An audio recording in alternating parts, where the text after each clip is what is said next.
Hey guys, Sean here, welcome to the F1 Word and to the second of my preview and prediction videos ahead of the 2018 Formula 1 season. Now on Tuesday I focus on what I think will be the backmarker battle during the early season, but today it's all about that tight midfield and what is going to be one hell of a good season-long scrap. I will run through each team in reverse testing order, and then after that I will reveal how I predict the teams will finish between 4th and 10th in the championship. First off then, and one of the more difficult teams to predict anything for are Force India. They had a very quiet and unspectacular pre-season and the car does look off the pace. However, that car is just the 2018 launch car. It is not up to full spec yet. So we can expect a huge raft of updates to come to that car in Australia, and that is really going to be when we first see where they are in relation to the teams around them. They did get good mileage under their belt, particularly in the second week of testing, so the car looks fairly reliable, but then it's got the Mercedes engine in the back, so it's not exactly going to blow up every week. But what intrigued me was the difference of opinion from both the drivers. Perez saying, we're not really where we want to be, the car's not great, and Ocon saying, this is fantastic, it's really quick, we're about where we were. So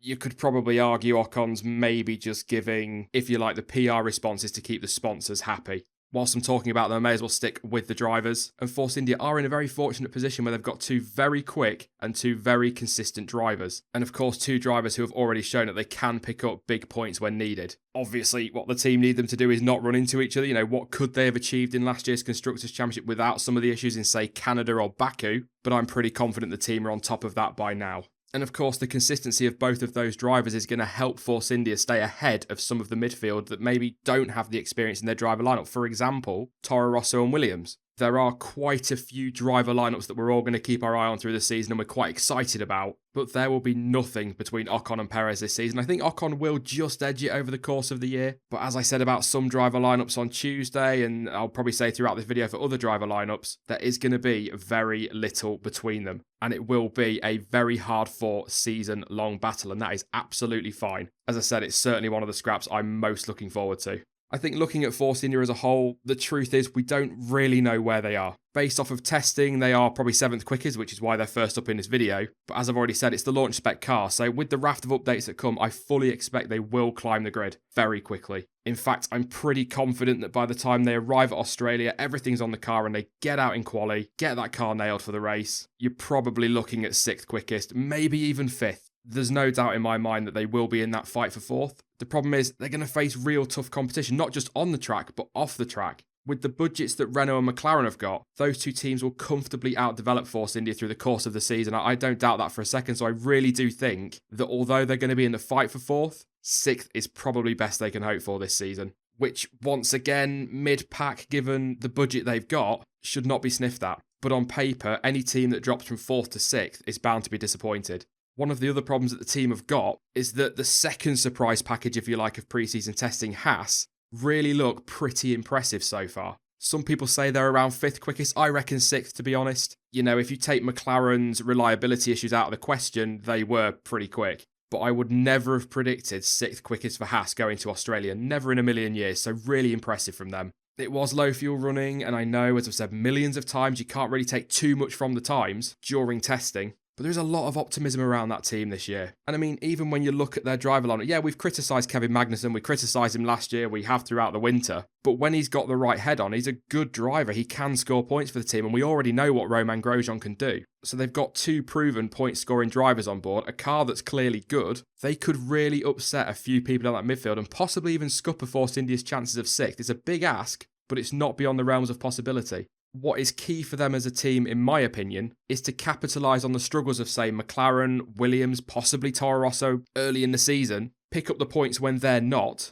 and that could see them in good stead come the end of the year. It could be the difference between, say, 7th and 8th in the championship, as we kind of saw in their debut year, of course, in terms of getting those points on the board early and how valuable that can be.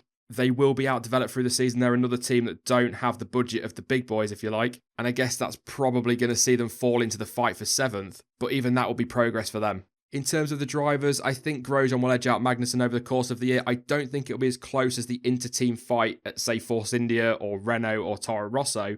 And although I see Grosjean beating Magnussen, we're not talking 20, 30, 40 points or anything like that. But Haas could be one of the surprise packages this year, so keep a close eye on them.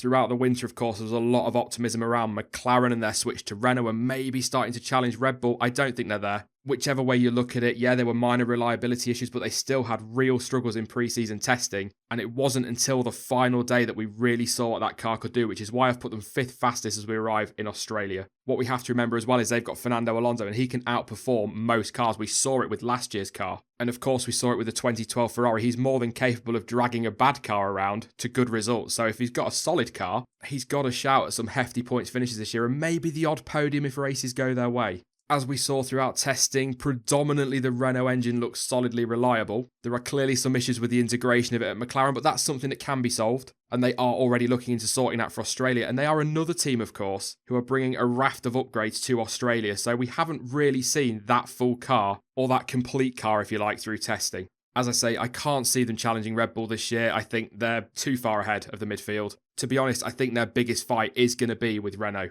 As I said a little bit earlier in the video, I think they'll have too much for Force India in terms of development because of the budget they've got, but they will be fairly close to Renault come the end of the season. I think it's a pretty safe bet that Fernando Alonso will outscore Stoffel Vandoorne over the course of the season, but I do still highly rate Vandoorne. You know, he had a difficult year last year. Of course, Alonso did, but it was Stoffel's first season. He still looks quick. He got the vast majority of McLaren's long running done over the winter, so he goes to Australia in good stead in that respect. And he will be much closer to Alonso this year than maybe some are predicting. But this is a big year for the Belgian, a huge year for him, because a lot of people, including myself, expect Fernando Alonso to retire at the end of this year, and McLaren are going to look for a leader in that team. And if he absolutely nails it this year, it could well be him.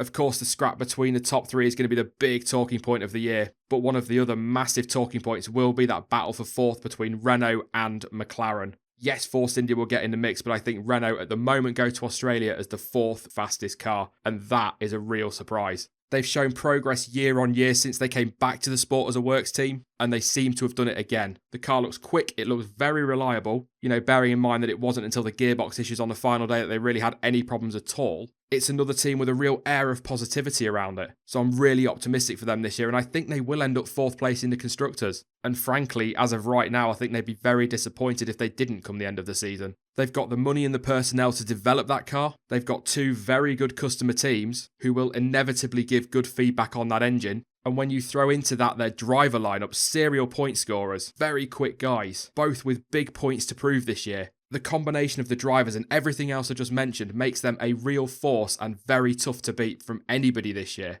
Carlos Sainz will have one eye on that possible Red Bull seat for 2019, but his other eye will be focusing on perhaps having Renault build the team around him long term. Nico Hülkenberg, we know he's a good driver. He's going to be desperate to get that first podium this year, and he's really going to want to beat his teammate. You know, Nico Hülkenberg was bought into Renault as their clear number 1 almost, the guy they were going to back, so he doesn't want Carlos Sainz to come in and start beating him. But where those two will finish in relation to each other, it's just impossible to call because as we saw in testing, there was literally hundredths of a second between them, nothing at all. But this is a predictions video, so I have to call it, and I'm going to say Carlos Sainz will beat Nico Hülkenberg this year. But as I've said so many times in this video and in Tuesday's video, and we'll probably say on Saturday's video, there's going to be very little between them come the end of the season. I think this one will go down to the wire. It's certainly not going to get decided before the last 3 races. I'm going to wrap it up there though because I've already gone on a lot longer than I thought was going to do for the midfield battle. So based solely on pre-season testing, I think the running order as they arrive in Australia will be Renault 4th, then Haas, McLaren, Force India, Toro Rosso, Williams and Sauber. But as for the end of season finishing positions, this really is tough to call because it is going to be so close. I think Renault will be 4th and I think Sauber will be 10th. But I'm going to go with Renault in 4th place, McLaren 5th, Force India 6th, Haas 7th, Williams 8th, Toro Rosso 9th and Sauber in 10th. They are, of course, just my thoughts and opinions, but what do you think will be the final championship standings between 4th and 10th by the time the checker flag drops in Abu Dhabi? Let me know your thoughts in the comment section down below. I will be back on Saturday with a look at the title fight between Mercedes, Ferrari and Red Bull. And don't forget, we will also be live at 6 PM UK time on Sunday for our usual live stream. In the meantime, though, you can follow me on social media. Links to all of those are in the description down below. But as ever, thank you for watching. I've been Sean. This has been the F1 Word. And until next time, goodbye.